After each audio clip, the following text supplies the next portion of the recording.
And now there are currently 22,000 young people who have detransitioned in the U.S. over 4. Well, and then there's the issue as to whether or not it's even physically possible to fully detransition once you've done it. I think what's going to change this game is when a number of these children grow up to sue their parents for what they've done. That will, when they reach the age of majority and they say, "Mom and Dad, you administered, chemical irreversible treatments to me at the age of 10, 11, 12, 13, even 14." When I'm a developing person and I have all sorts of ideas that should not be, they should be respected, they should be dealt with, but not necessarily acted upon. When the kids start suing their parents, then parents are going to start thinking twice about whether or not what they're doing is going to create exposure for them once their children reach the age of majority and can have causes of action against their parents be born. Yeah, and you know what? Because I'm called bigot for my views on the LGBT thing, and I totally understand why. Right? It's easier just to say I'm a bigot than to listen to my ideas. Fine, but the issue is that we don't care what you do with your own body when you're adult. We don't care what who you love. We don't care about any of that. I just don't want you teaching it to my kids. Right? Because I want to teach it to them myself. Why can't I have that right? They're my kids. Why should you force those ideas onto my kids? And then on the back end of it too, is that if I disagree with something, that doesn't mean I'm a bigot. Like right now, they have the Leah Thompson. That's another story I'm going to be covering. She's the swimmer who's transgender, who just broke all the records, right? Broke all the women's records in NCAA. She's an All-American, right? I believe that's wrong. 2 years ago or 3 years ago, that person was one of the top male swimmers in the school. Transitioned and now is the best women's swimmer in college, right? So I think you can make the argument that, hey, I don't think that may be fair. The reason why we have men's and women's leagues and all that stuff. But then the first thing they'll say is you're a bigot. You don't want transgender women to compete. No, I want them to compete fairly. If you're a man, you compete with men. If you're a woman, you compete with women. If you're transitioning, then we got to find something, because it's not fair that a woman, and the reason why we don't have women competing with men, because we know it's inherently unfair. That shouldn't be a bigoted thing to say. Well, and it's the man and the woman part. It's the gender issue. Like, okay, I'll admit gender is a social construct. Fine. Yes. Biology isn't. And correct. and so we had this discussion. I forget whom it was with, but it was the question of, when you've done steroids and it's procured you a muscular advantage, merely cessation of the steroids doesn't actually ever undo that advantage, because you've used that chemical what's the word I'm looking for? Chemical advantage to reach a next level. It's like you kick out the ladder and you don't just fall back down. Yes. And so that analogy, it was Eric Hunley. Sorry, Eric Hunley, who we'll be going live with at noon. Yeah. He said like that's why those who have been found to have used steroids, Lance Armstrong and others, you can never compete again, because you've already derived too much of an advantage. Too much, it's not irreparable, but it's rather you cannot go back on the benefit that you've gotten. Yes. It's just like it's going through puberty with testosterone. You build bone density, you build muscle strength, you get narrower hips versus wide hips. So all those benefits you gain just because you stop or reduce your testosterone doesn't take away your bone structure and your muscle mass. Those things still stay. So that's what you're talking about. Yeah. And now, by the way, I don't know what MAPS means. I have an idea. I know that put in the chat. I don't know what MAPS means in this context, but I know that I have an idea as to what you're alluding to. So, fine. Gender is a social construct. Gender is sexuality. And as far as I'm concerned, it's none of my business. I would never ask, and I would never expect people to offer that information to me. It's personal, it's private, and it's your thing. That's fine. No judgment, full stop. Biology, don't call it men and women, just call it XX and XY chromosomes. Yeah. And someone who was born biologically male, went through puberty as a biological male, grew the bone density, the hand structure, the body, the height. Men are taller than women, whether you like it or not, on average. Yes. I might be an exception to that. To deny that is to deny science, and then to say, in order to accommodate Leah Thompson's. I think it's Thompson. I'm not sure. Thompson, in order to accommodate her life decisions, you now have to effectively gut women's rights of any meaning. It's a problem. I was trying to find the article that said that Leah Thompson was a heavy favorite, but I think that article came before the actual results, which let's just see. It's coming from the New York Post again. Transgender swimmer Leah Thomas, wins women's 500-yard NCAA title. Leah Thomas, the transgender swimmer at the University of Pennsylvania, won the NCAA championship in the 500-yard race on Thursday. I'm going to say this before you continue to read. Yep. I live in New York, and you read more of the New York Post than I ever will. It just comes up. It's either that, like, for whatever the reason, these stories are not so much covered in other platforms. Yeah, I read the Post all the time too. They're good. Sorry. Well, what's amazing is that the differential is 1.75 seconds. I mean, that's pretty interesting. Yeah. Thomas swam for 3 years at Penn as a male before transitioning.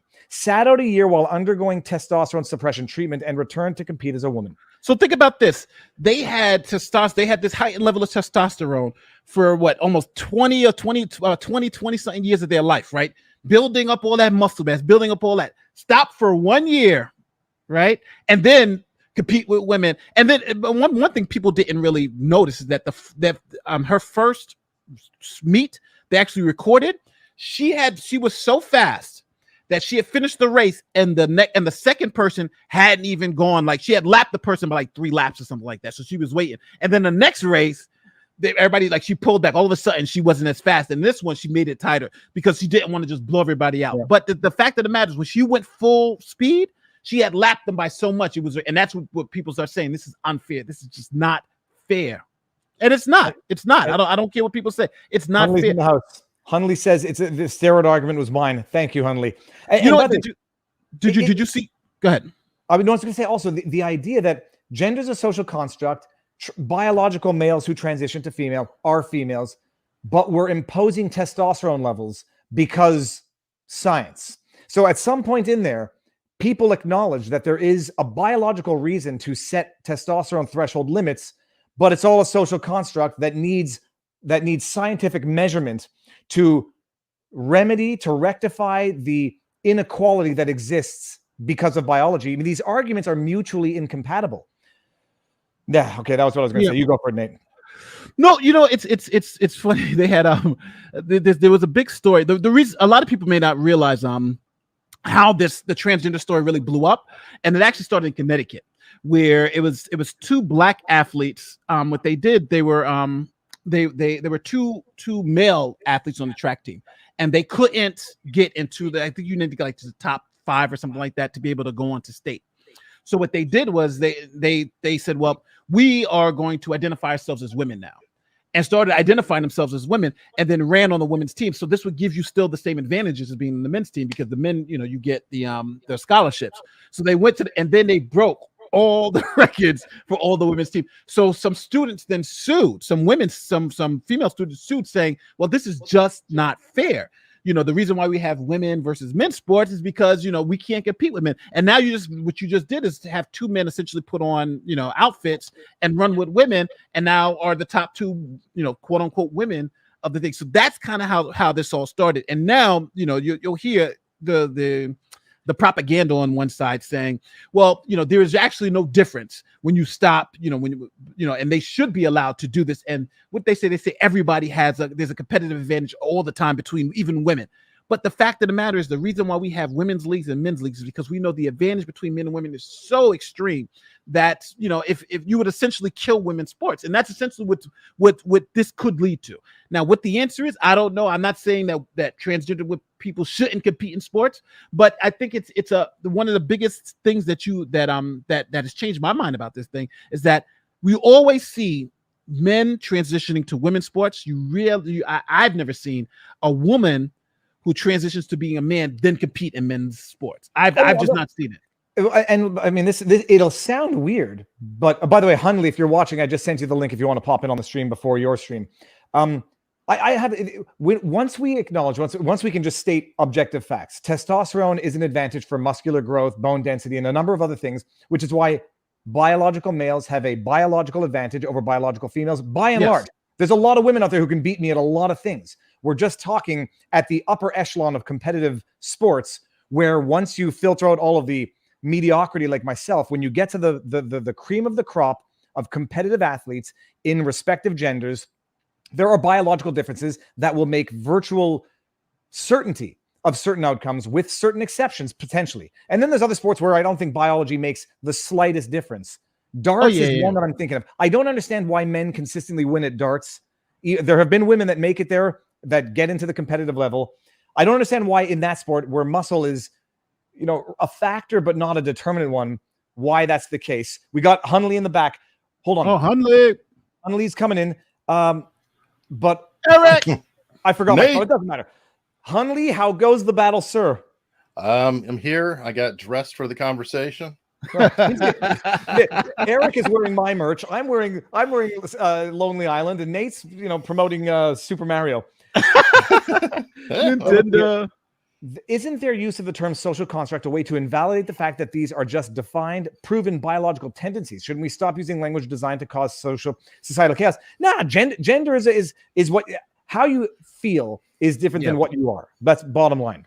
Yeah. But that's what I was going to say. Sorry, that's what I was going to say. Women who want to compete in men's sports, I've never understood the restriction for it. There is no restriction. There's absolutely most people don't realize there is no barrier to men's sports. So the only barrier is men playing in women's sports. But there's generally like right now. There was, Nate. There was, because in football, I remember there was in hockey. In football, definitely, so women wouldn't get injured. There was concerns about injuries. I don't know if that's taken out, and I think there might even be a couple kickers. Yeah, because now I think now for the NCAA, there are women who are kickers in football. So there was no bar for women to actually play. And like, for instance, at the NBA, women can play in the NBA if they're good. There's even leagues around the country. But when you talk about going the opposite way, there was a bar saying that men can't compete in women's leagues, but women, if they're good enough, can compete in men's leagues.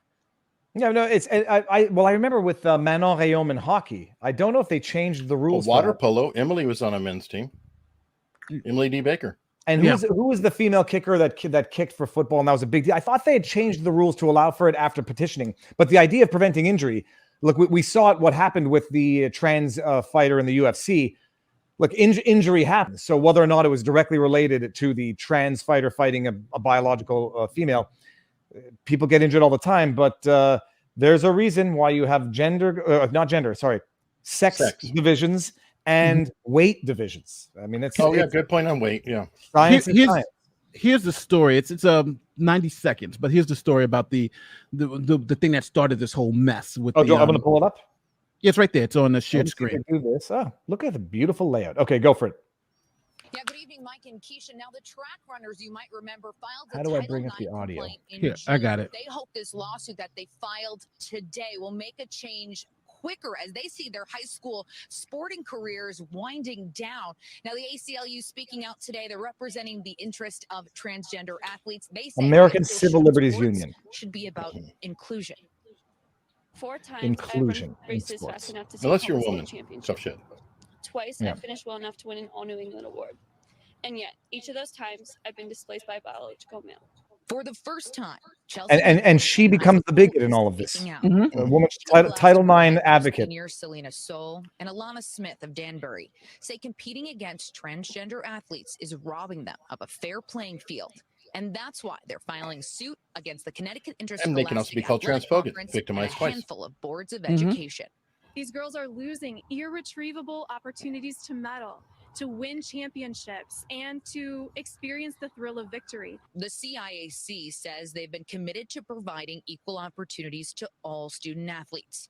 And while they continue to look over the lawsuit, they believe their current policy is appropriate under state and federal law. What did I just do here? What did I just do? And others when they created it. The ACLU released statements today from 2 Connecticut transgender athletes. Special Olympics is another Terry decent Miller example. Said, quote, the more we are told that we don't belong and should be ashamed of who we are, the fewer opportunities we have to participate in sports at all. And Andrea Yearwood said, quote, it is so painful that people not only want to tear it's an amazing thing. If a special needs individual wants to compete in the ordinary Olympics, no problem. But it's an able-bodied individual. An able-bodied individual who wants to compete in Special Olympics. I mean, why does that not also? Why is that not analogous? Yeah, it's weird because don't get me wrong.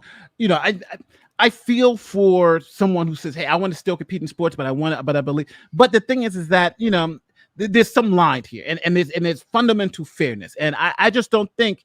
You can say it's fundamentally fair for women to lose these opportunities, and people think, oh, it's just sports, it's nothing. This is paying for someone's education. If you medal and you qualify, you can get free college education. You can go to these great schools, right? Just because you're women, and Title IX doesn't affect. So these girls are saying that, hey, opportunities to get better colleges, to go to school, to further our careers are being stopped because someone who has this unfair advantage is taking these opportunities from us. And that's just, that's the reality of it. And I think people have to understand these people aren't bigots. They're just saying, we just want a fair playing field. And right now the playing field is not fair.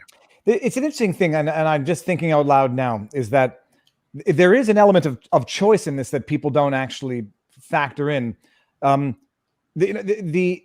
The argument make a trans league is probably not going to be viable because there won't be enough participation to make it a deep enough league for competition. Which is ironic because as much as I hear about it, I would think there were thousands of them. Yeah, because they are so amplified. You would think, oh my God, there's trans in every school. They should have like a handful. It's like, but the issue is it's a one-way problem in this debate. It's that it's not an issue of a biological female transitioning to male who can't compete in males. They can. And whether or not they succeed, they will not have started off with any biological advantage by virtue of being biological women. The only place where this becomes a one-way problem is biological males who decide to transition to female and say, now I can't compete in female because people want to block me because of a biological advantage for being born a biological male. But people are not factoring in the decision in this. If an individual decides to transition from biological male to biological or to female, they've made a decision that in theory, in a society in which people live with the consequences of their decision, they'll say, okay, fine. If I decide to do that, I may have to continue to compete in biological male, maybe at a disadvantage if I take hormone therapy or testosterone suppressing therapy, maybe at a disadvantage, but that's my decision. Whereas a female born biological female who has had no decision, no choice to make in all of this is now seeing their rights violated by someone who decides to do something which procures them a biological advantage. Well, one person's choice is now infringing on another person's biological, unchosen state of being. And I think, at some point, if people want to be adults and say, I'm going to live with the consequences of my decisions, if I decide to transition from biological male to biological female, I will have to live with the consequence of nonetheless competing in the biological category into which I was born, whether I liked it or not. David, another point too, though, we get so caught up on the back and forth and all that. Life's not fair. Why aren't you playing in the NBA, dude? I think David should be in the NBA. Because I'm Jewish, and it's because the NBA is anti-Semitic. There, I said it. Okay, well, thank you. And I mean, so it gets to be ridiculous in the sense that, like, we have biological women's sports or biological sex, however you want to put it, female sports. Not every female can participate in female sports because they don't qualify. So there is a qualification standard. Not every male can participate in every male sport. So when we get into the whole thing of like, well, it's just not fair. I want to do this decision knowing that you have a structural definite advantage. And I'm so freaking tired of it. You are correct. It always goes one direction.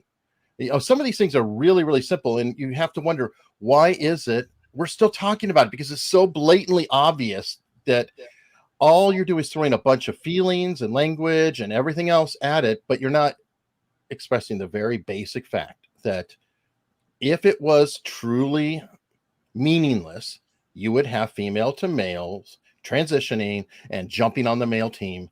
Haven't seen it happen. It may happen. I won't count it out. There's some badasses out there, but there's also some sports. There are some sports where testosterone levels will be less of a factor. I mean, I can think of golf to a degree. Yeah. Well, no, for a distance and range, it might be a problem. But but even still, like within golf or accuracy, it might be more accuracy because within golf, there's nothing that's out of range for anybody on any given day. It's just a question of consistency. Bowling's a good one. Bowling is a good one. I mean, if a woman can and often do bowl 300 games, there's no reason. But we're talking about the difference. We're talking about skill-based games versus strength and speed-based games, like track and field and basketball. Those are strength and versus skill-based.